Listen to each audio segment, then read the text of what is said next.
Class 11 computer অ্যাপ্লিকেশনের মধ্যে সবথেকে সোজা চ্যাপ্টার এবং সবথেকে বেশি মার্কস ক্যারি করে এটা হচ্ছে যে ফার্স্ট চ্যাপ্টারটা, ঠিক আছে? ওটা হচ্ছে এভলিউশন অফ কম্পিউটার। ওই চ্যাপ্টারটা দেখি তোদের কি কি জিনিস আছে, সবথেকে সোজা জিনিস। হ্যাঁ, একটু ভালো করে থরলি পড়বি বই থেকে, যে কোনো বই কিনবি যেটা তোর পড়তে সুবিধা হবে। যেমন ধর আমি যদি বলি কথা কাহিনীর ওই যেটা আছে দেখবি সন্ময় কুণ্ডুর, ওই বইটা ঠিকঠাক লেখা আছে। ফার্স্ট চ্যাপ্টারটা থরলি ভালো করে পড়বি, তাহলে ওখান থেকে ম্যাক্সিমাম জিনিসটা পাবি, ম্যাক্সিমাম মার্কস ওখান থেকেই ক্যারি করবি তুই, ঠিক আছে? আচ্ছা, দেখা যাক। ফার্স্ট হচ্ছে কি, কম্পিউটারের বিভিন্ন যে জেনারেশন গুলো কম্পিউটার যে তৈরি হয়েছিল সেগুলো কি প্রথমে নিশ্চয়ই অতটা উন্নত ছিল না, আস্তে আস্তে ধীরে ধীরে উন্নত করা হয়েছিল, তাই তো? তাই কম্পিউটারের বিভিন্ন জেনারেশন আছে। এটা হয়ে যাচ্ছে তোর ফার্স্ট জেনারেশন কম্পিউটার, এটা সেকেন্ড জেনারেশন কম্পিউটার, এটা হচ্ছে থার্ড জেনারেশন, আর এটা হচ্ছে ফোর্থ জেনারেশন কম্পিউটার। তো প্রথম যখন কম্পিউটার তৈরি হয়েছিল সেই সময় কি হয়েছিল, কম্পিউটার ইলেকট্রনিক্স পার্টস তো এত উন্নত ছিল না, তখন কি ইউজ করতো, ভ্যাকিউম টিউবে ইউজ করতো। এই ভ্যাকিউম টিউবই কি করতো তখন, কম্পিউটারে বিভিন্ন ধরনের মেজারমেন্ট গুলোকে কাজে লাগাতো, বা কম্পিউটারের যে 0 1 দিয়ে ফ্যাক্টর গুলো হয় সেগুলোকে ইউজ করাতো।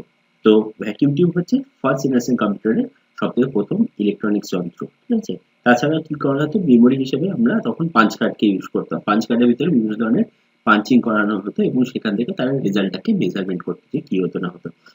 সেই টাইমে যে কম্পিউটারগুলো বানানো হয়েছিল, মানে সাইজে ধর অনেক বড় হতো, এগুলো একটা গোটা রুম ধরে যেত, এবং ওগুলো কি হতো, যেহেতু ইলেকট্রনিক্স কম্পোনেন্টের টেকনোলজিগুলো অনেক ব্যাকডেটেড, তখনকার দিনের হিসাবে যেগুলো উন্নত ছিল, কিন্তু এখনকার থেকে তুলনায় দেখতে গেলে সেগুলো যথেষ্ট আহ, কাজের দিক থেকে অনেকটা কম করতো, এবং তাতে কি হতো, হিট জেনারেট হতো প্রচন্ড, যেহেতু ভ্যাকিউম টিউব ইউজ করতো, এগুলো প্রচন্ড ভাবে হিট জেনারেট করতো। এবং এর কাজের গতিটা অনেক স্লো ছিল। ENIAC, তারপরে EDSAC, EDVAC, বিভিন্ন ধরনের ইউনিভ্যাক ওয়ান, এগুলো বিভিন্ন ধরনের কম্পিউটার এই সময় ফার্স্ট জেনারেশন কম্পিউটারে তৈরি হয়েছিল। সেকেন্ড জেনারেশনে কি হলো, ওরা টেকনোলজিটা একটু নতুন আসছে, ওটাকে অ্যাপ্লাই করলো, সেটা হচ্ছে ট্রানজিস্টার টেকনোলজি। ট্রানজিস্টার টেকনোলজিতে কি করতো তারা, তারা তখন ট্রানজিস্টার টেকনোলজির মধ্যে পাঞ্চ কার্ড গুলোকে ব্যবহার করতো মেমোরি হিসেবে, কিন্তু এক্ষেত্রে কি হলো, ওদের সেকেন্ড জেনারেশনের কম্পিউটারে বিভিন্ন রকম যে সাইজ ছিল কম্পিউটারের, সেগুলো অনেকটা ছোট হতে থাকলো। হুম, এবং এর যে ক্যালকুলেশনের পাওয়ারটা সেটা ফার্স্ট জেনারেশনের তুলনায় অনেকটা বেশি ইমপ্রুভ পাওয়া গেল, এবং তাতে বিদ্যুতের খরচাটা অনেক কম হতো। থার্ড জেনারেশনের কম্পিউটারের ক্ষেত্রে আমরা কি করলাম, দেখলাম যে আমাদের ট্রানজিস্টরের বদলে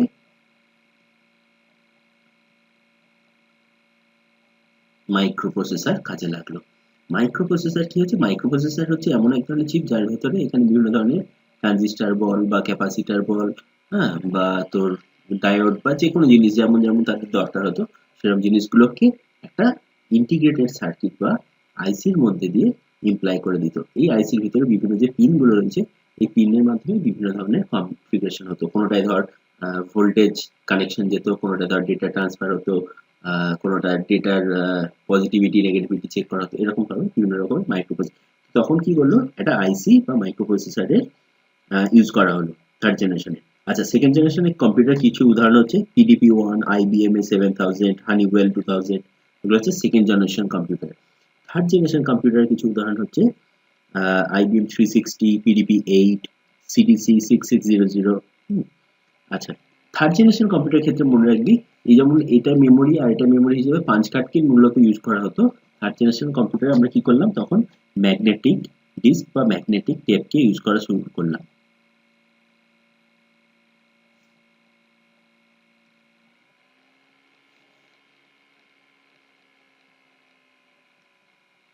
ম্যাগনেটিক টেপকে মেমোরি ইউনিট হিসেবে আমরা তখন ইউজ করতে শুরু করলাম, এবং এর কি হতো, কম্পিউটেশনাল পাওয়ারটা সেকেন্ড জেনারেশনের তুলনায় বেশি হতো। এগুলো একদম কমন টপিকস এর মধ্যে পয়েন্টগুলো পেয়ে যাবি।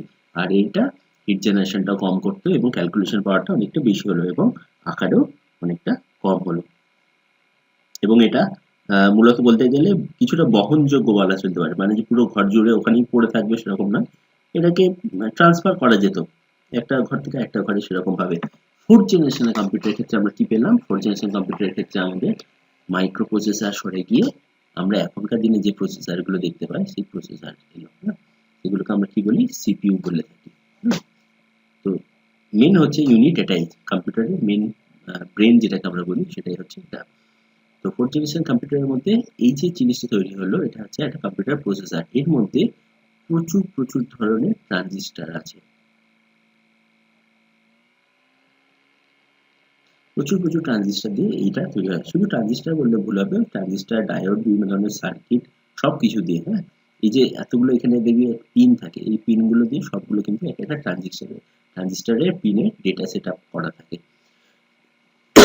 তো মেনলি কি হলো, ফোর্থ জেনারেশন কম্পিউটারে আমরা এই যে বিভিন্ন ধরনের পেন্টিয়াম প্রসেসর ইউনিটগুলো সেগুলোকে দেখতে পেলাম। এইগুলোকে খুবই থার্ড জেনারেশনের কম্পিউটার থেকেও প্রচন্ডভাবে ফাস্ট আমরা, এবং এর অ্যাকিউরেসি লেভেলও অনেক বেশি দেখতে পেলাম। আচ্ছা, এখানে বিভিন্ন রকমের সফটওয়্যার ইউজ করা হতো, যেমন ধর প্রোলগ, লিস্ট এই ধরনের প্রোগ্রাম, বা ধর জাভার যে ধরনের প্রোগ্রাম আমরা এখন দেখে থাকি, সেই জাভা প্রোগ্রামকেও আমরা এর মধ্যে ইনক্লুড করতে শুরু করলাম। ঠিক আছে। আর ফিফথ জেনারেশনের একটা কম্পিউটার হচ্ছে, সেটা হচ্ছে কি, আচ্ছা ফোর্থ জেনারেশনের কম্পিউটার গুলো উদাহরণ হচ্ছে কি কি, ক্রে আছে, ক্রে 1, 2 এই সমস্ত গুলো আছে, পিডিপি 11 আছে। এগুলো হচ্ছে এক্সাম্পল। এখানে ডস বা লিনাক্স এর ইউনিক্স যে ধরনের প্রোগ্রামিং ল্যাঙ্গুয়েজ, সেগুলোকে আমরা এখানে ব্যবহার করতে পারতাম। এর আগের গুলোকে আমরা সেগুলো পারতাম না, মানে অ্যাসেম্বলি ল্যাঙ্গুয়েজের থ্রু দিয়ে আমাদেরকে কাজ করতে হতো। এগুলো অত ডিটেলসে তোদের লাগবে না, যাই হোক তাও জেনে রাখবি।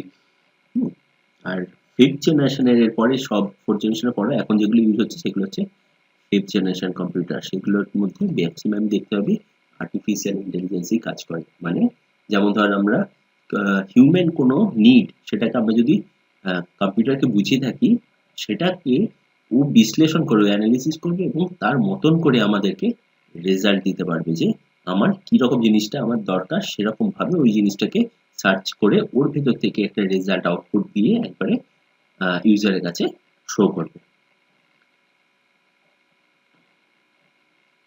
এখনকার দিনে এটাই ম্যাক্সিমাম চলে। আচ্ছা, এইগুলোর মধ্যে বিভিন্ন ধরনের যে ডিফারেন্স গুলো আছে সেগুলো দেখে রাখবি। ফার্স্ট জেনারেশন কম্পিউটার, সেকেন্ড জেনারেশনের মধ্যে ডিফারেন্স কি, সেকেন্ড জেনারেশন থার্ড জেনারেশনের মধ্যে ডিফারেন্স কি। হুম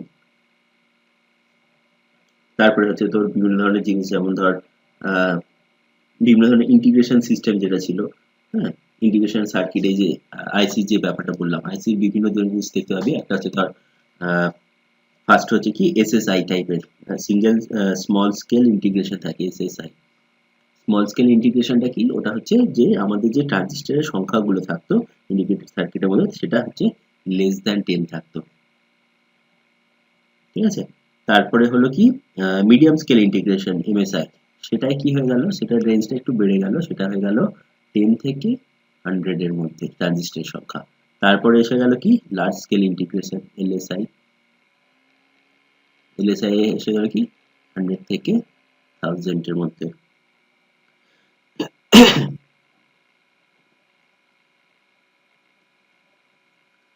তারপরে এসে গেল কি 1000 ঠিক না, এটা 10,000। তারপরে এসে গেল VLSI, very large screen integration. সেটা এসে গেল ওর থেকে বেশি রেঞ্জ, 10,000 এর থেকে প্রায় ধরে রাখ 1 লাখের কাছাকাছি। হুম তো ট্রানজিস্টরের সংখ্যা, যত টেকনোলজি উন্নত হচ্ছে তত আমাদের স্কেল ইন্টিগ্রেশনের মধ্যে ট্রানজিস্টরের সংখ্যাটাও বাড়তে থাকছে। এখন যেটা দেখতে পাবি অনেক সময় ইউএসডি এর মধ্যে থাকে, ইউএলএসআই যে মডেলটাকে আমরা বলি, হ্যাঁ, ইউএলএসআই ওটা হয়ে যাচ্ছে তোর 1 লাখের উপরে আছে। ঠিক আছে, 1 লাখেরও উপরে আছে সেটা। আল্ট্রা লার্জ স্কেল ইন্টিগ্রেশন বলি ওটাকে আমরা। হুম, তো এই ধরনের কিছু জিনিস থাকে, এগুলোকে দেখে রাখবি কাকে বলে কি বলে।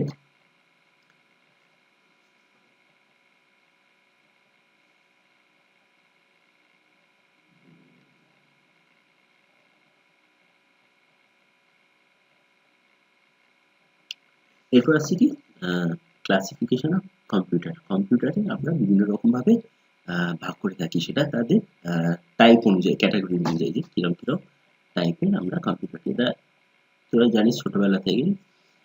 বিভিন্ন রকমের টাইপ হয়, একটা হচ্ছে সাইজের উপরে ভিত্তি করে, একটা হচ্ছে ডেটা ট্রান্সফার বা ডেটা ক্যালকুলেশনের মেথড যেমন ধরবি সেরকম হিসাবে, একটা হচ্ছে ব্র্যান্ডের নামে, মানে বিভিন্ন রকম কম্পিউটার ম্যানুফ্যাকচার যে সমস্তগুলো থাকে, আর একটা হচ্ছে পারপাস বা কিরকম কাজের ভিত্তিতে তার উপরে। আচ্ছা, বেশিরভাগ সাইজের মধ্যে আমি যেটা জানি কি, মাইক্রো কম্পিউটার একদম ছোট কম্পিউটার, মাইক্রো কম্পিউটার, তার থেকে একটু বড় হচ্ছে মিনি কম্পিউটার। হ্যাঁ, মিনি কম্পিউটারকে সাধারণত আমরা পার্সোনাল কম্পিউটার বলে থাকি, বা আহ, কি বলে ওটাকে ওয়ার্ক স্টেশন কম্পিউটার বলে থাকি। ওয়ার্ক স্টেশনটা একটু উন্নত পার্সোনাল কম্পিউটারের থেকে। আর মাইক্রো কম্পিউটারে ধর পাম্প টপ যেটাকে আমরা বলে থাকি, সেরকম ধরনের জিনিস। মেইন ফ্রেম কম্পিউটার কি, যেগুলোকে আমরা ওয়েব সার্ভার হিসেবে ইউজ করে থাকি সাধারণত। ক্লায়েন্ট সার্ভার আর্কিটেকচারে বিভিন্ন পার্টস থাকে যেগুলো আমরা ক্লাউড প্ল্যাটফর্মে ইউজ করে থাকি, মানে এখনকার দিনে যেগুলোকে আমরা ইন্টারনেট বেসিসে কাজে লাগিয়ে থাকি, সেই সমস্ত জিনিসগুলোকে মেনটেনেন্সে কাজে লাগে। একটা বড় বড় সার্ভার থাকে যেগুলোকে বিভিন্ন লোক ইউজ করে থাকে বিভিন্ন জায়গা থেকে, সেই ধরনের মেইন ফ্রেম কম্পিউটারকে। তাছাড়াও আরো বিভিন্ন রকম কাজে থাকে মেইন ফ্রেম কম্পিউটার। আর সুপার কম্পিউটার হচ্ছে বেসিক্যালি সায়েন্টিফিক রিসার্চের ক্ষেত্রে, এগুলোর ক্যালকুলেটিভ পাওয়ারটা অনেকটা বেশি হয়, অ্যানালিটিক পাওয়ার বল বা ক্যালকুলেটিভ পাওয়ার বল। মেইন ফ্রেম কম্পিউটারে হতে পারে যে তোর সাইজটা কখনো কখনো বেশি থাকতেও পারে, সেটা হচ্ছে ডিস্ক সাইজ যেটা। কিন্তু সুপার কম্পিউটারে অ্যানালিটিক স্কিল কিন্তু সবসময় বেশি, বা অ্যানালিটিকের দিক থেকে সুপার কম্পিউটার হচ্ছে সব থেকে বেশি উন্নত, এবং এটাকে সবসময় রিসার্চ লেভেলে, যেমন ধর কোয়ান্টাম ফিজিক্সের যে সমস্ত রিসার্চ হয় বা বিভিন্ন মেডিকেল সায়েন্সের যে সমস্ত রিসার্চ হয়, যার অ্যাকিউরেসি লেভেল অনেকটা হাই হতে হয়। তাছাড়া বিভিন্ন রকম ওয়েদার টেকনোলজির উপরে কাজ করে, এই সমস্ত জিনিসগুলো থাকে। ডেটার উপর ভিত্তি করে বিভিন্ন রকম হয়, একটা হচ্ছে অ্যানালগ কম্পিউটার, একটা ডিজিটাল, আর একটা হচ্ছে হাইব্রিড মানে মিক্সড কম্পিউটার। অ্যানালগ হচ্ছে তো যেমন থার্মোমিটার বা স্পিডোমিটার, যে সমস্ত জিনিসগুলো আমরা দেখে থাকি বাইকের ক্ষেত্রে, যেমন আমরা স্পিড কাউন্ট করি সেরকম ধরনের যে জিনিসগুলো। হাইব্রিড হচ্ছে এই দুটো মিক্স আপ, যেগুলো ডিজিটাল কম্পিউটার বলতে যেগুলো তো এতদিন ধরে জানতিস, পার্সোনাল কম্পিউটার বা এই সমস্ত যেগুলো ডিজিটালি আমরা মোবাইল ইউজ করি বা ল্যাপটপ ইউজ করি, এগুলো হচ্ছে ডিজিটাল কম্পিউটার। আচ্ছা, বিভিন্ন ব্র্যান্ডের হিসেবে তো জানিসই বিভিন্ন কম্পিউটারের নাম, যেগুলো কোম্পানির আইবিএম, অ্যাপেল, ম্যাক, এইচপি, হুম, ডেল, নাম শুনে থাকবি। তো সেই সমস্ত কোম্পানি যারা ম্যানুফ্যাকচারিং ইউনিট তৈরি করে বিভিন্ন কম্পিউটারকে, তাদের হচ্ছে নাম অনুসারে এই ব্র্যান্ডগুলো তৈরি হয়। আর একটা হচ্ছে পারপাস হিসেবে, যে আমরা কি পারপাসে ইউজ করি, সেটা জেনারেল পারপাস কম্পিউটার, আর একটা হচ্ছে specific purpose computer. General purpose computer হচ্ছে যে আমরা একটা কম্পিউটার কিনলাম, তার ভিতরে ধর আমি একটা ছোট এক্সাম্পল দিচ্ছি, যে আমি ওতে গেমও খেলতে পারবো, ওতে আমি গানও শুনতে পারবো, ওতে আমি ভিডিও দেখতে পারবো, ওতে আমি এমএস ওয়ার্ড এর কাজও করতে পারবো, টাইপিং এর কাজ। তো সেটাই হলো কি জেনারেল পারপাস, মানে টুকটাক কাজ করার জন্য একটা কম্পিউটার যেটা, সেটা এগুলো আমরা সাধারণত বাড়িতে ব্যবহার করি। স্পেসিফিক পারপাসের কম্পিউটার হচ্ছে যেগুলো আমরা স্পেসিফিক্যালি ওই কাজের জন্যই ওটাকে নিযুক্ত করেছি। যেমন বললাম কোয়ান্টাম ফিজিক্সে যদি আমি একটা কিছু রিসার্চ করে থাকি অ্যাটম লেভেলে, তো সেক্ষেত্রে কি হচ্ছে, একটা কম্পিউটারকে আমি পুরোপুরি ওইটার উপরে অ্যানালিটিক রিসার্চে ইনবিল্ড কাজে লাগিয়ে রেখেছি। বা ধর কোনো মেডিকেল সায়েন্সের যেমন বললাম, বা ধর ওয়েদার রিপোর্টের জন্য যে কম্পিউটারটাকে আমরা ইউজ করছি, সেটাকে শুধুমাত্র ওই পারপাসে ইউজ করি, ওটাই আমরা বসে ভিডিও দেখি না বা ওটাই গানও শুনি না। তো এটা হচ্ছে তাদের স্পেসিফিক পারপাস। ইম্পর্টেন্ট বেশি কোনটা, এটা, এটা, এটা কোনো কাজের না সেরকম। আর এটার এই স্পেসিফিক পারপাস হিসেবে দু একটা উদাহরণ, ঠিক আছে। মেন হচ্ছে এই পার্টগুলো, মাইক্রো কম্পিউটার কি, মিনি কম্পিউটার কি, main frame computer, super computer, personal computer, work station কি, এই সমস্ত জিনিসগুলো বেশি গুরুত্ব দিতে হবে। তাদের মধ্যে ডিফারেন্স কি আছে, ছোটখাটো জিনিস এগুলো।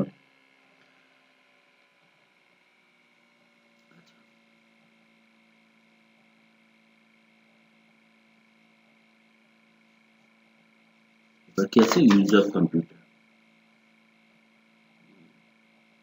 ইউজ অফ কম্পিউটার যেমন বললাম, ধর বিভিন্ন ক্ষেত্রে ইউজ করা হয়, যেমন আমরা এডুকেশন রিসার্চের ক্ষেত্রে, এডুকেশন কোনো পারপাসে ইউজ করতে পারি ওটাকে, পড়াশোনার কাজের জন্য। যেমন আমি ধর আমার বাড়ির কম্পিউটারটাকে এখন এডুকেশনাল পারপাসে এটাকে ইউজ করছি, আমি একটা জিনিসকে রেকর্ড করছি, সেটাকে আমি তোদের কাছে সেভ করছি এবং পাঠিয়ে দিচ্ছি। সায়েন্স রিসার্চের কাজের মধ্যে হতে পারে, যেমন বললাম যে অ্যাটমিক রিসার্চ করছে কেউ, অ্যাটমিক লেভেলের, কোয়ান্টাম ফিজিক্সের কিছু রিসার্চ করছে অনেক হাই লেভেলের, এবং অনেক অ্যাকিউরেসি দরকার হয় সেই সমস্ত জিনিসে। মেডিকেল সায়েন্সের যে সমস্ত জিনিসগুলো মানুষের দ্বারা করা সম্ভব হবে না, সেগুলোই কম্পিউটার ইউজ করছি আমরা। মিডিয়া পাবলিশিং এর ক্ষেত্রে যেমন নিউজ রিপোর্টার, বিভিন্ন রকম মিডিয়া যেগুলোকে অনলাইন ইন্টারনেটের মাধ্যমে বল বা নিউজ পেপারে যেগুলোকে ছাপিয়ে বের করছে, কম্পিউটার দরকার তার জন্য। বিজনেস কমিউনিকেশনের জন্য, কিছু ডিল সাইন করার জন্য, কোনো একটা কোম্পানি থেকে অন্য একটা কোম্পানির সাথে কমিউনিকেট করার জন্য, যেগুলো আমরা নর্মালি আইটি ইনফ্রাস্ট্রাকচারের ক্ষেত্রে দেখে থাকি, আইটি কোম্পানিতে যে সমস্ত কাজগুলো হয়ে থাকে।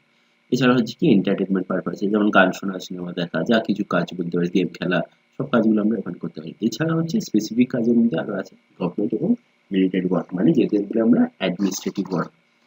যে সমস্ত কাজগুলো আমরা শুধুমাত্র স্পেসিফিক্যালি সিকিউরিটির সাথে মেনটেন করি, সেই কাজগুলো করা যায়।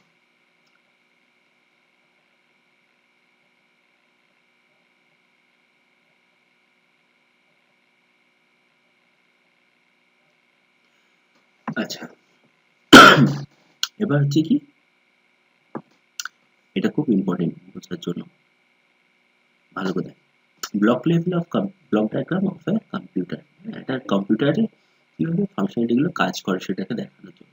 ধর আমরা একটা কিছু ডেটা ইনপুট দিলাম, কি দিলাম, সাধারণত মাউসের মাধ্যমে বা কিবোর্ডের মাধ্যমে দিচ্ছি। যেমন এই মাউস পয়েন্টারটা আমার এখানে যেটা নিয়ে নিলাম, লেখা হয়ে গেল, তার মানে কি আমার মাউস পয়েন্টারটা একটা ইনপুট হিসেবে কাজ করছে, যে বুঝিয়ে দিচ্ছে আমি কোনটায় কি দাগ দেবো সেটা, বা কিবোর্ডের মাধ্যমে আমি কোন কি প্রেস করছি সেটা, সেটাকে একটা ইনপুট হিসেবে নিল, সেটা কি হলো, একটা ডেটা।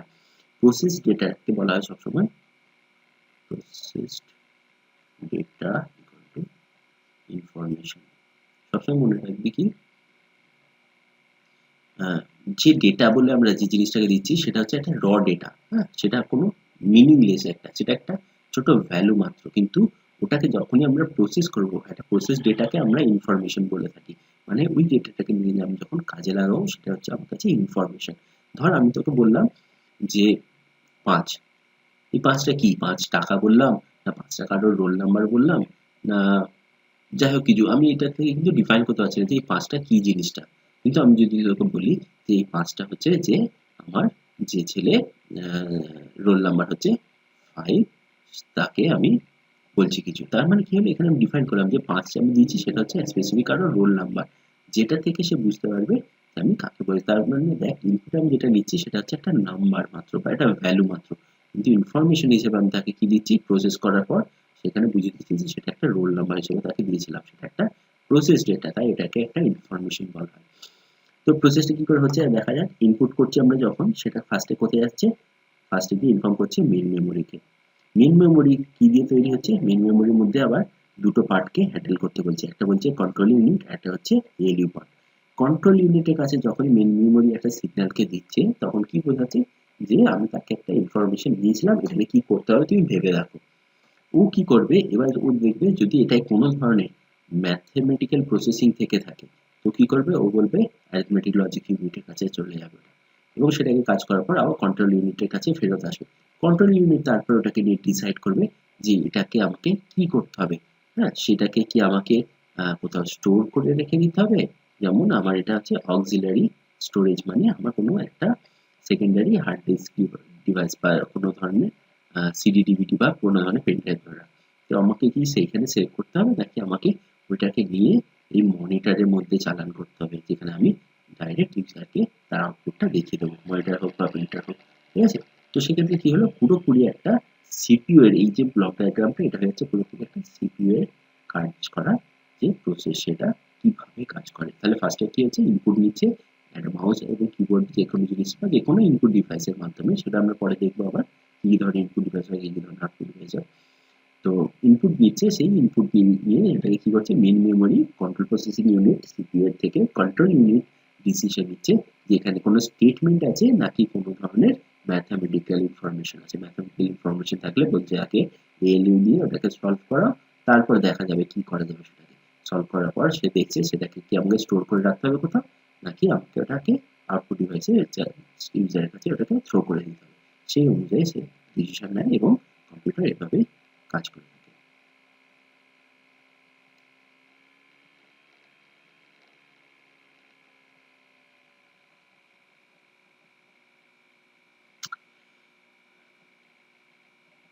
হুম, তো এবার দেখা যাচ্ছে বিভিন্ন ধরনের ইনপুট ডিভাইস। ইনপুট ডিভাইস বিভিন্ন ধরনের হয়, যেগুলো তোরা ছোটবেলা থেকে দেখে রেখেছিস। কিবোর্ড একটা ইনপুট ডিভাইস, হ্যাঁ, মাউস একটা ইনপুট ডিভাইস, ক্যামেরা একটা, ট্র্যাক বল একটা। ট্র্যাক বল হচ্ছে আগেকার দিনে দেখতে, তোর যদি সায়েন্স সিটিতে ঘুরতে গিয়ে থাকতিস, দেখবি মাউসটা যেমন উল্টো করে দিলে একটা বলের মতন থাকে, হ্যাঁ, এই মাউসের তলে যেমন একটা বলের মতন থাকে, সেই বলের মতন জিনিসটাই দেখবি একটা এরকম বক্স মধ্যে থাকে, সেটাকে মুভ করে বিভিন্ন ডিরেকশনে মুভ করে করে ওটাকে ঘোরানো হয়, ওটা একটা পয়েন্টারের মতনই কাজ করে ট্র্যাক বল। জয়স্টিক হচ্ছে জানিস গেম খেলার জন্য কাজে লাগে, সাধারণত এই ধরনের জিনিস জয়স্টিক।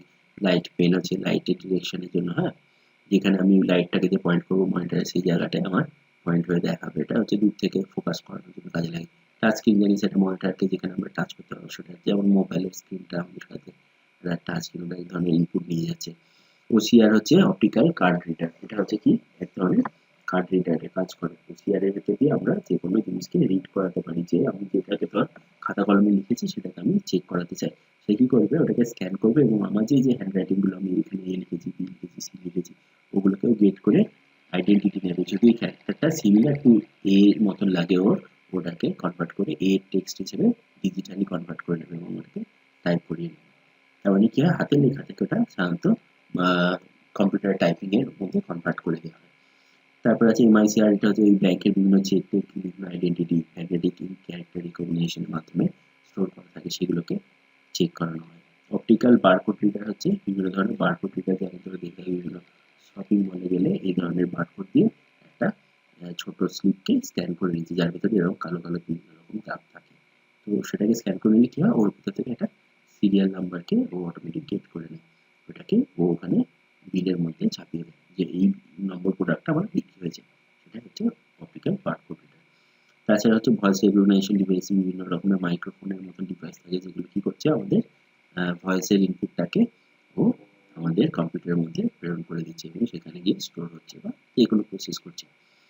আরেকটা আছে অপটিক্যাল মার্ক রিডার, এটা জেনে থাকবে। ধরো বিভিন্ন রকমের যে এমসিকিউ এর কোশ্চেন হয়, হ্যাঁ, বিভিন্ন ধরনের পরীক্ষা টরীক্ষায় যেগুলো এমসিকিউ এর কোশ্চেন থাকে, কি হয়, এটা ছোট কাগজ মতো দিয়ে দেয়, ওখানে বিভিন্ন রকম গোল থাকে, বলে ওই গোলগুলোতে দাগ দিতে, যেটা তোমার ঠিক হয়েছে সেগুলোকে ভরতে।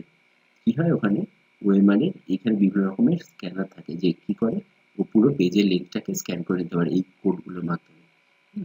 তো ওর মাধ্যমে স্ক্যান করে নিলে তারপর কি হলো, ওর কাছে অ্যাকুরেট একটা গ্রাফ প্লটের মতন হয়ে যায়, যে এইটার এটা ঠিক দিকে, এটার ভুল দিকে, এটা পুরো গ্রাফের মতো প্লট করে দেয়।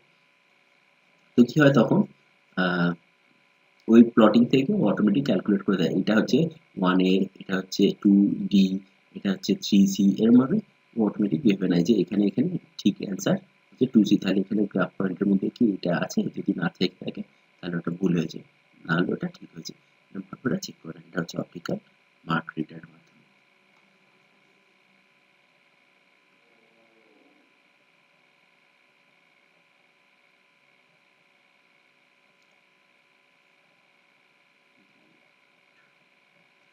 এরপরে হচ্ছে বিভিন্ন ধরনের আউটপুট ডিভাইস। আউটপুট ডিভাইসগুলো তোদের জানা সব, একটা হচ্ছে মনিটর, বিভিন্ন রকম এলইডি মনিটর, স্পিকার, হ্যাঁ, প্রিন্টার, এটা output device, speaker output device, গান শোনা হয় হেডফোনের মাধ্যমে আউটপুট ডিভাইস।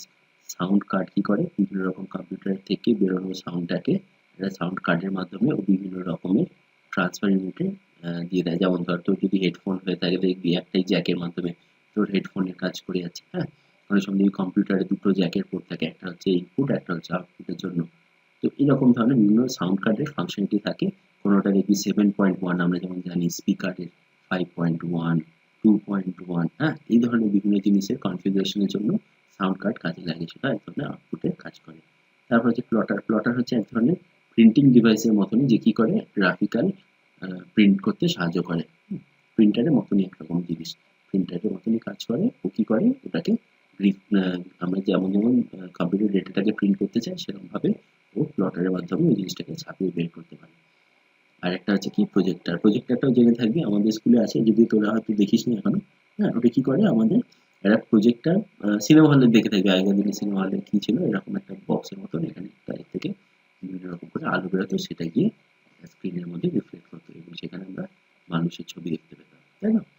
তো এটা হচ্ছে প্রজেক্টর। প্রজেক্টরটা হচ্ছে আমাদের কম্পিউটারের থেকে ডিজিটালি যে ডেটাটা আসছে সেটাকে নিয়ে আমাদের ওখান থেকে ওটাকে লাইট রেজের মাধ্যমে ইনফরমেশনটাকে একটা যে কোনো আউটপুট স্ক্রিনের মধ্যে রিফ্লেক্ট করা।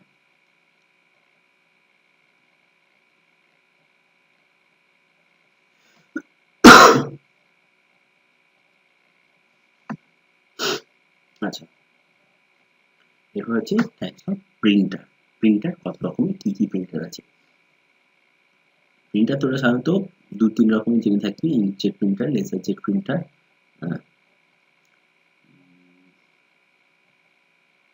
ডট ম্যাট্রিক্স প্রিন্টারটা অনেকে জেনে থাকবি, বলেছি।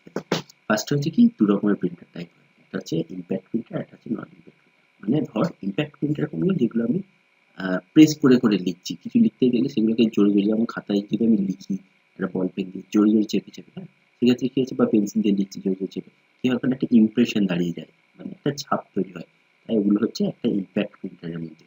নন ইম্প্যাক্টের কি হয়, সেখানে একটা জাস্ট প্রিন্টের লেয়ার তৈরি হয়ে যায় হালকা করে, সেখানে কোনো ছাপ থাকে না পেজটার নিচে। সেটা হচ্ছে নন ইম্প্যাক্ট, একদম বেসিক ভাষায় এত তথ্য। তো এর মধ্যে ডট মেট্রিক প্রিন্টারটা কোথায় দেখে থাকবি তোর বলতে, যে দেখবি ওষুধের দোকানে বা রেলের টিকিট কাটার সময় দেখবি। অনেক সময় আমাদের যে টিকিট কাটি সেক্ষেত্রে কি হয়, এরম এরম ডট ডট ডট ডট দিয়ে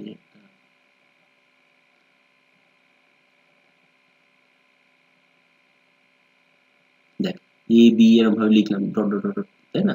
কিন্তু অ্যাকচুয়ালি লিখতে গেলে আমরা কি করতাম, নর্মালি লিখতে গেলে এরকম ভাবে লিখতাম। তো সেক্ষেত্রে কি হচ্ছে, এটা হচ্ছে ডট ম্যাট্রিক্স প্রিন্টার। এটা কি হয়, বিভিন্ন রকম ডট ডট ডট ডট দিয়ে দিয়ে তার গ্রাফিক্স বানিয়ে সেখান থেকে ও প্রিন্টার করে। ডিজিটাল প্রিন্টারটা হচ্ছে যে তোর দেখবি একটা ছোট সার্কেলের মতন, দেখবি একটা সার্কেল, তার ভেতরে এখানে বিভিন্ন রকমের তারের মতন করে ইয়ে দেওয়া আছে, যেমন আগেকার দিনে টাইপের কাজ করা হতো না। এ থেকে জেড অব্দি, জিরো থেকে 9 অব্দি, আর যদি কিছু স্পেশাল ক্যারেক্টার হয় এগুলো সব এরকম, যেমন সূর্যমুখী ফুল বল বা এরকম সে ফুলের পাপড়ির মতো করে একদম চারিদিকে ওই লেটারগুলো লেখা থাকে। সেই লেটারগুলো যেমন যেমন ইমপ্রেশনের দরকার, আমি এখানে এ প্রেস করলাম, ওখানে অটোমেটিক্যালি এ টাইপের হলো, সেরকম ধরনের টাইপার টাইপিং এর ইয়ের মতনই আমার যেমন যেমন এখানে দরকার হয় সেরকম সেরকম এখান থেকে অক্ষরগুলো ইমপ্রেশন দিয়ে দিয়ে প্রিন্ট করে দিতে থাকে। ওটা হচ্ছে ডিজিটাল প্রিন্টার। আর এরপরে কি আছে লাইন প্রিন্টার। লাইন প্রিন্টের মধ্যে ড্রাম প্রিন্টার আর chain printer. Drum printer chain থাকবে, অনেক সময় কি হয়,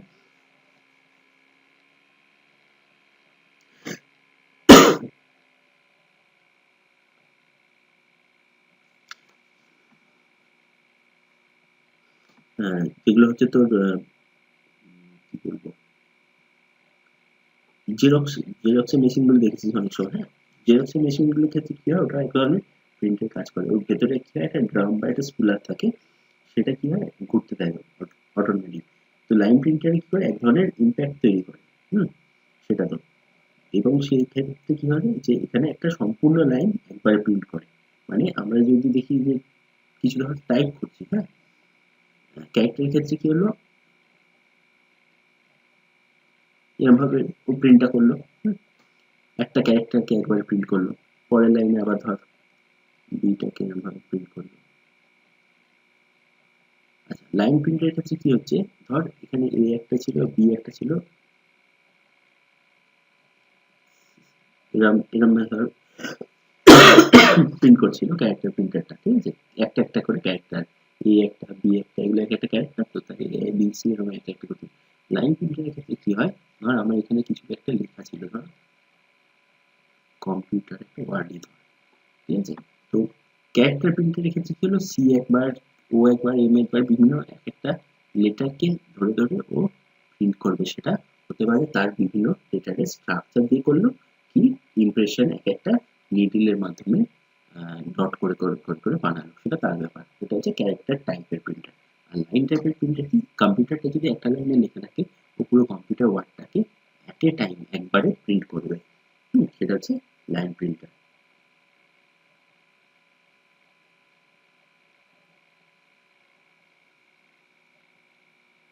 নন ইম্প্যাক্টের ক্ষেত্রে যেটা বললাম যে কি, আহ, ইয়ে থাকবে না, কোনো ইমপ্রেশন থাকবে না বা কোনো ছাপ থাকবে না। সেটা দু রকমের, এটা তোরা প্রত্যেকেই দেখেছিস, সে একটা আছে ইনজেক্ট প্রিন্টার, একটা হচ্ছে লেজার প্রিন্টার। যেগুলো দেখবি আমাদের ওই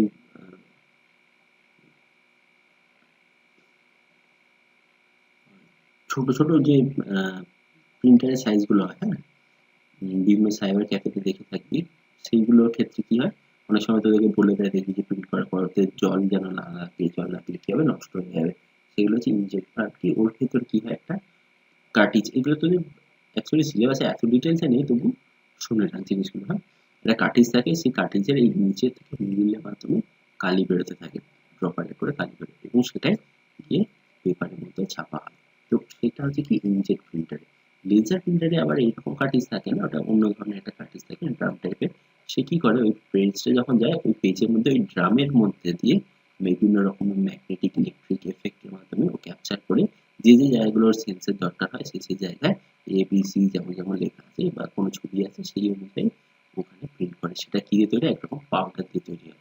এটা যেমন কি হচ্ছে, এটা লিকুইড দিয়ে তৈরি হচ্ছে, লিকুইড ইঙ্ক দিয়ে। আর এটার ক্ষেত্রে কি হয়, লিকুইড ইঙ্ক দিয়ে এটা দিয়ে, তাই হচ্ছে এটা লিকুইড। ইনজেক্ট প্রিন্টার কি হচ্ছে লিকুইড দিয়ে তৈরি হয়, আর এটা হচ্ছে এক ধরনের পাউডার দিয়ে। এগুলোকে কি বলে, টোনার বলে। তো এটার কোয়ালিটি যথেষ্ট ভালো হয়, লেজারের কোয়ালিটি হচ্ছে সবথেকে ভালো এদের মধ্যে। হ্যাঁ, ইনজেটের কোয়ালিটিও ভালো হয়, এতে গ্রাফিক্স যেহেতু এরকম ডটের মতন থাকে না, তাই এক্ষেত্রে কি হয়, এগুলোর প্রিন্ট কোয়ালিটি যথেষ্ট ভালো। সাধারণত যখন আমরা ইমেজ কিছু প্রিন্ট করতে যাই তখন আমরা হয় ইনজেট বা লেজার জেট এই দুটোর মাধ্যমে ইউজ করি, কিন্তু আমাদের লেখার জন্য আমাদের ডট ম্যাট্রিক্স বল, ডিএসপি বল, কম্পিউটার যে কোনো জিনিসে আমরা করতে পারি প্রিন্ট।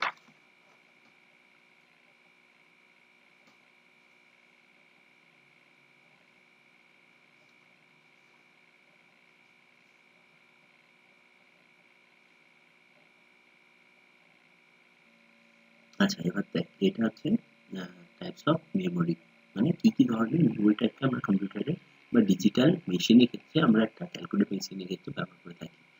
হুম, তো একটা হচ্ছে ইন্টারনাল, একটা হচ্ছে এক্সটার্নাল। ইন্টারনালের ক্ষেত্রে কি কি আছে, র্যাম, ক্যাশে, সিকুয়েন্সিয়াল অ্যাক্সেস, ভার্চুয়াল আর রম। এক্সটার্নালের ক্ষেত্রে solid state, magnetic R optical. ইন্টারনালে র্যামের ভিতরে দেয় আবার স্ট্যাটিক র্যাম আর ডাইনামিক র্যাম। র্যাম সবাই জানি র্যান্ডম অ্যাক্সেস মেমোরি। হ্যাঁ, তো সেক্ষেত্রে কি হচ্ছে, র্যাম হচ্ছে সব থেকে দ্রুত গতি সম্পন্ন এবং সব থেকে অ্যাসিস্ট্যান্ট বলতে পারছি একরকম, কিসের মানে কন্ট্রোল ইউনিটের, যে কন্ট্রোল ইউনিটকে বিভিন্ন রকমের ডেটাগুলোকে ঝটপট করে দিতে পারে, ঠিক আছে। তো র্যাম হচ্ছে সব থেকে বেশি দ্রুত মানে গতিতে কাজ করতে পারে এই সমস্ত মেমোরিগুলোর মধ্যে। এটা হচ্ছে দুটো পার্ট, একটা হচ্ছে স্ট্যাটিক র্যাম, একটা হচ্ছে ডাইনামিক র্যাম। স্ট্যাটিক র্যামটা কি দিয়ে তৈরি, একটা হচ্ছে ট্রানজিস্টার দিয়ে তৈরি। এটা ওই কাজ হিসেবে খুব ভালো কাজ করে, কিন্তু এটার প্রবলেম কি, এটা হচ্ছে বেশি বিদ্যুৎ চায়, মানে কারেন্টটা বেশি চায় এটা। এটা তার মানে হিটটাও বেশি জেনারেট করে, এবং এটা ক্যাপাসিটি, এটা মানে লোড ক্যাপাসিটি যেটা সেটা হচ্ছে খুব কম, মানে মেমোরি যেটাকে আমরা জানি এমবি, কেবি, এই ধরনের যে জিনিসটা, এটা হচ্ছে স্ট্যাটিক মেমোরি থেকে কম। আর ডাইনামিক মেমোরি তৈরি হচ্ছে তোর ক্যাপাসিটার দিয়ে। সেটা কি করে, এটা হচ্ছে তোর অতটা ফাস্ট কাজ করে না, কিন্তু এর ধারণ ক্ষমতা অনেক বেশি, মানে এর যে এমবি, জিবি এই ধরনের ক্যাপাসিটিটা অনেক বেশি, এবং এটা পুরোপুরি ডাইনামিক্যালি তৈরি হয়। স্ট্যাটিক মেমোরির ক্ষেত্রে কি হয়, যেটাকে আমরা স্টোর করে রাখি সেটাকে বারবার রিফ্রেশ করার দরকার হয় না, কিন্তু ডাইনামিক মেমোরির ক্ষেত্রে আমাদেরকে এটাকে রিফ্রেশ করা দরকার, কারণ আমার রিয়েল টাইম বেসিসে যে কোনো যে ডেটা আসছে সেই ডেটাটাকে আমাকে সবসময় চেক করার জন্য আমাকে রিফ্রেশ করা অবশ্যই দরকার হয়।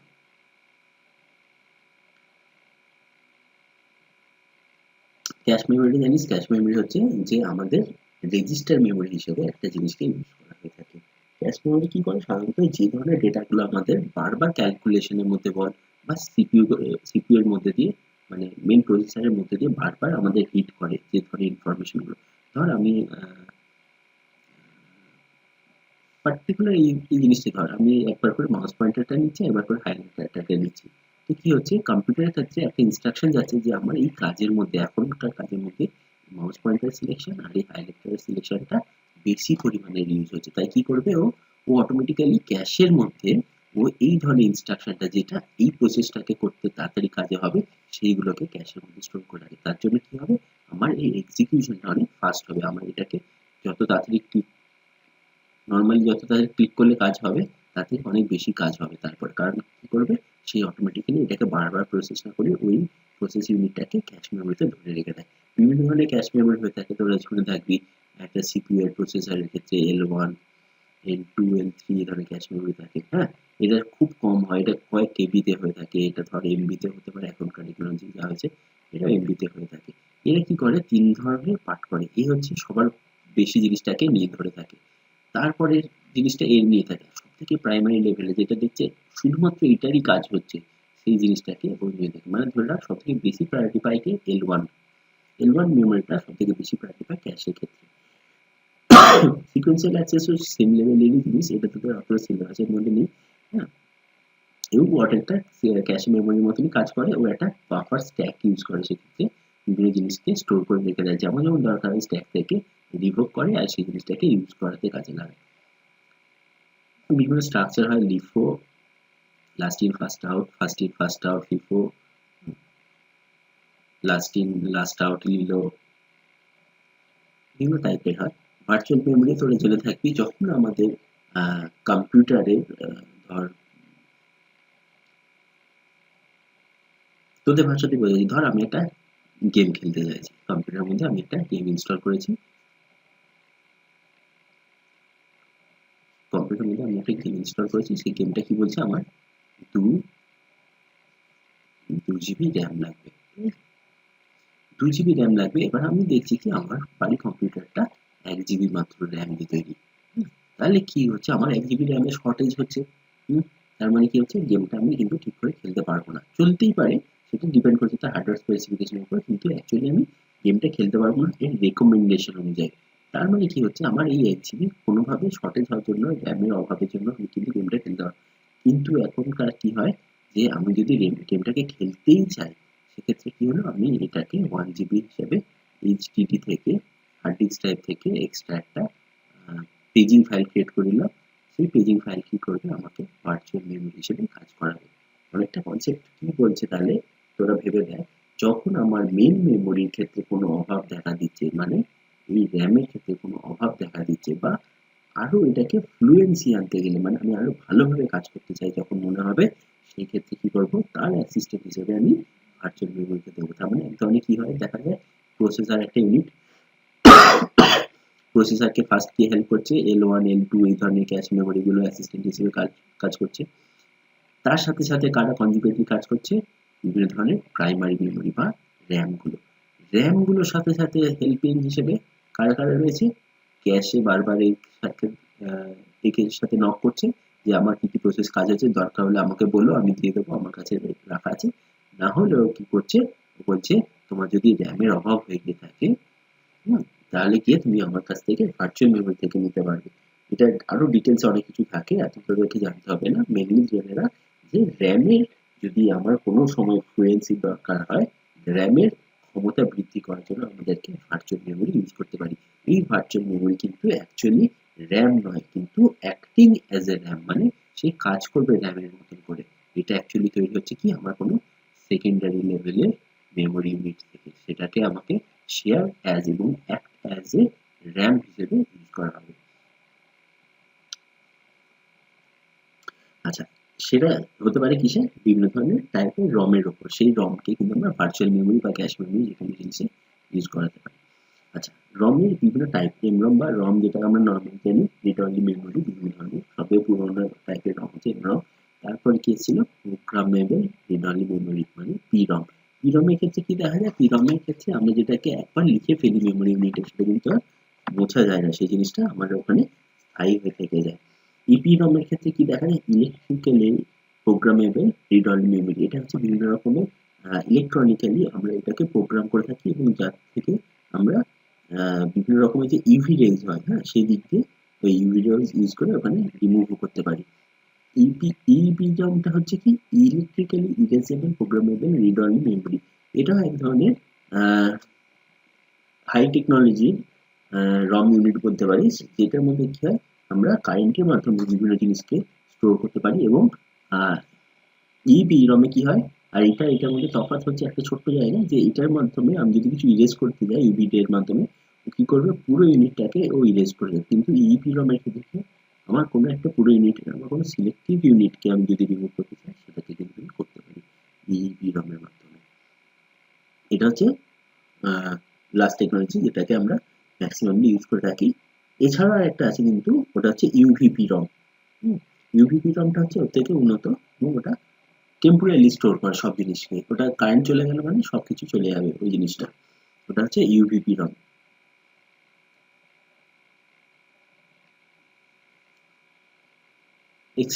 এক্সটার্নাল ক্ষেত্রে তিন রকম জিনিস, সলিড স্টেট, একটা হচ্ছে ম্যাগনেটিক, একটা হচ্ছে অপটিক্যাল।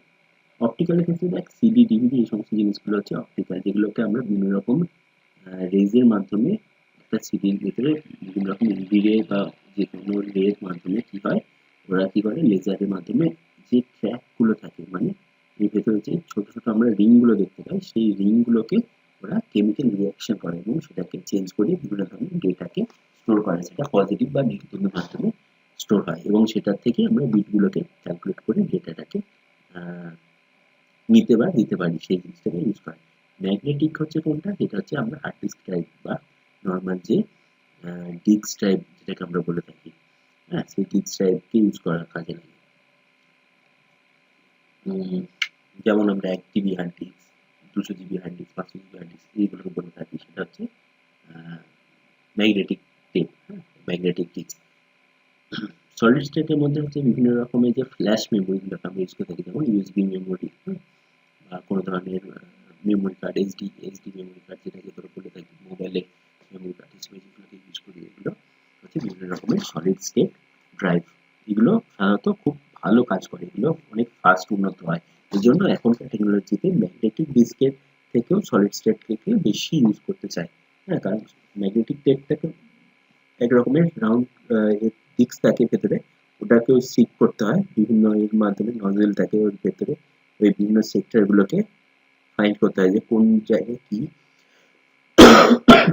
অ্যাড্রেস ইউনিট ওখানে স্টোর করা আছে, সেই অ্যাড্রেস ইউনিট অনুযায়ী ওকে সেখান থেকে সিক করে ডেটাটাকে রিট্রিভ করতে হয়। তো সেখানে একটা টাইম লাগে, যার জন্য দেখবি হার্ড ডিস্কের ওপরে আমাদের লেখা থাকে 7200 আরপিএম, 9400 আরপিএম, এরকম রোটেশন পার মিনিটের একটা স্পিড দেওয়া থাকে। কিন্তু সলিড স্টেট ডিভাইসের ক্ষেত্রে কি হয়, আমরা সিলিকনকে ইউজ করে থাকি। সিলিকনের যে চিপ থাকে, সেই সিলিকনের চিপ এক ধরনের ডায়োডের মতন হয়। হ্যাঁ, তো সেই সিলিকন চিপের মাধ্যমে আমরা ওখানে ফ্ল্যাশ মেমোরিকে বা ইউএসবি যে সমস্ত মেমোরি, এসডি কার্ডের মেমোরি, এমএমসি কার্ডের মেমোরি, সেগুলোকে ইউজ করে থাকি। এগুলো অনেক উন্নত টেকনোলজি এবং এটা অনেক ফাস্ট এবং এটা আকারে অনেক ছোট, বেশি বড় জায়গা লাগে না।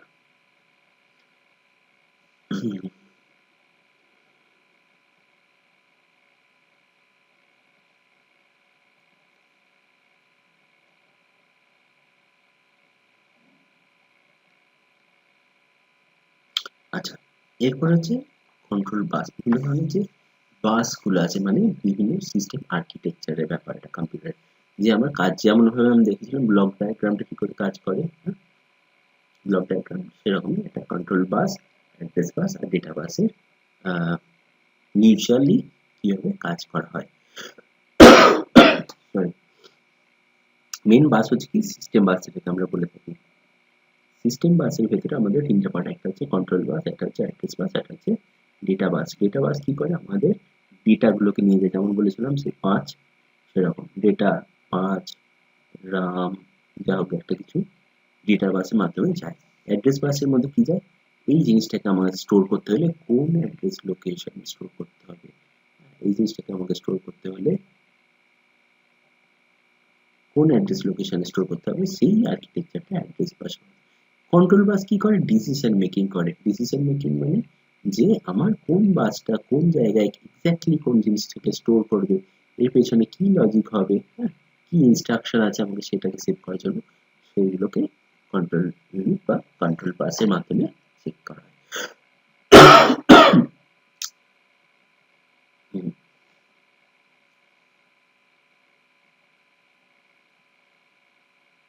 যেমন ধর ফার্স্টে কি হলো, আমার যখন ইনফরমেশনটা এলো, কি এলো, ও সিপিইউ কে কাছে গেল, সিপিইউ কি করছে, তিনটাকেই কিন্তু মেনটেন করছে। হ্যাঁ, কন্ট্রোল বাসকেও মেনটেন করছে, অ্যাড্রেস বাসকেও মেনটেন করছে, ডেটা বাসকেও মেনটেন করছে। মেমোরি ইউনিট কি কি জিনিসকে, মেমোরি ইউনিট বলছে কোথায় স্টোর করতে হবে সেই জিনিসটা আমার জানা আছে। হ্যাঁ, আমি সেটাকে নিলাম, কোথায় স্টোর করতে হবে আমাকে বলো, এবং কি স্টোর করতে হবে বা কি ডিলিট করতে হবে সেটা আমাকে বলো। ঠিক আছে, সেটা কন্ট্রোল বাসের কাছ থেকে ইনস্ট্রাকশন দিচ্ছে, কোন লোকেশনে স্টোর করবো এবং কি ডেটা স্টোর করবো আমাকে বলো, আমি সেই অনুযায়ী স্টোর করতে হবে। ইনপুট আউটপুটের সেরকম জিনিস, কন্ট্রোল বাসের কাছ থেকে ইনফরমেশন নিচ্ছে যে আমাকে কোন ডেটাটাকে নিয়ে কাজ করতে হবে, সেই কোন ডেটাটাকে নিয়ে কোথায় স্টোর করতে হবে, বা সেইটা থেকে নিয়ে আমাকে কোথায় দেখাতে হবে, সেই জিনিসটা একটা ইনপুট আউটপুট দেখা।